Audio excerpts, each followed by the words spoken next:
take this once you hold this. The Edwards Aquifer Authority invited us along to get a rare opportunity to see this, inside the actual aquifer.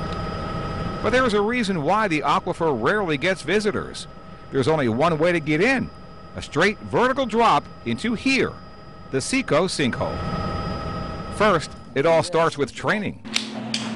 Photojournalist Mason Smith and I took a 4-hour course learning to rappel, with the hopes of getting an up-close look at the recharge zone of the aquifer. So this is how I'm going to get out of the cave? This is how you're going to get out of the cave. Thanks to Gary Schindel, Chief Technical Officer at the EAA, we're set and ready to go.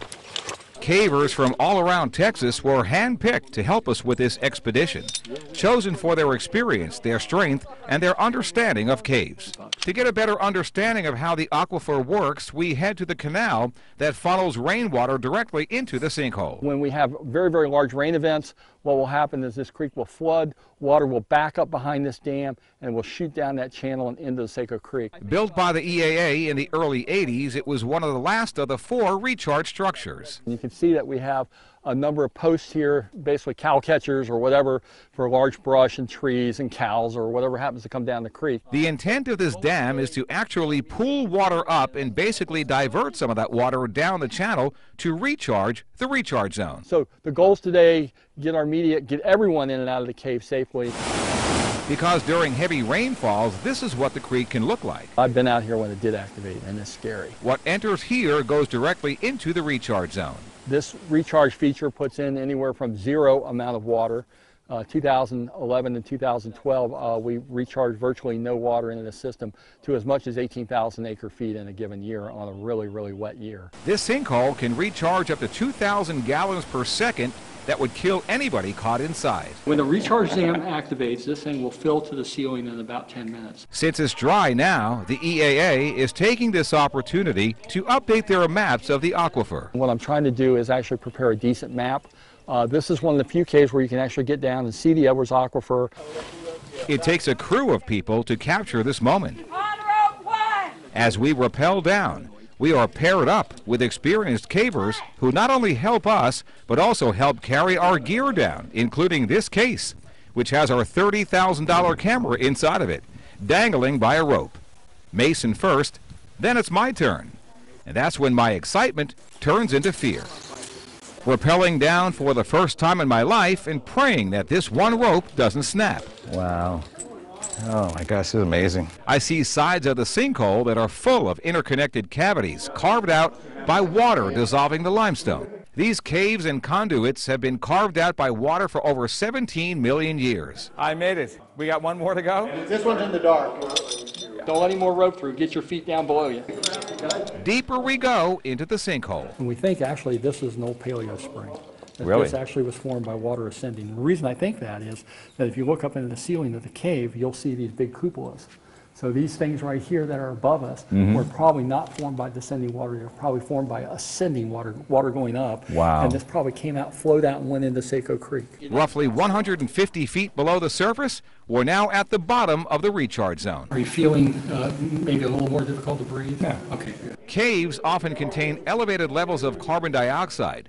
Consequently, cavers may be putting themselves at risk without really knowing the full potential danger. For me, when I start getting the headache, that's when I know for sure that it's bad air. The levels in this case are fine, so we continue to explore. Now what's happened is over geologic time, the water levels in the aquifer have dropped, and this now has gone from being a discharge point to a recharge point.